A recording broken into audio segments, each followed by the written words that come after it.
সঙ্গে যাবেন? তাইয়ব, এটা কি জানো তুমি? না। এটা আমার সঙ্গে তুই আছো। এটা কি তুমি জানো কি? সঙ্গে আছো। যাবো? আছো। চলো আস্তে আস্তে একদম। বাবা, এগুলো ফাঁকা আছে। এটা কি জানো তুমি? কি বলো বলো তো? সাঁকো বলে এটাকে। হ্যাঁ।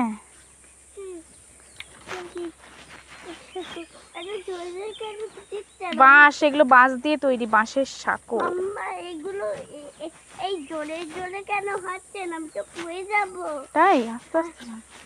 এই তো চলে এসেছি। এবার ওই দিক দিয়ে যাবো। এবার ওই দিকে যাবো আবার। এই দেখ কত বাঁশ গাছ, দেখ এখানটা কত ঠান্ডা হাওয়া চলছে, কত বাঁশ গাছ। আস্তে আস্তে চলো চলো।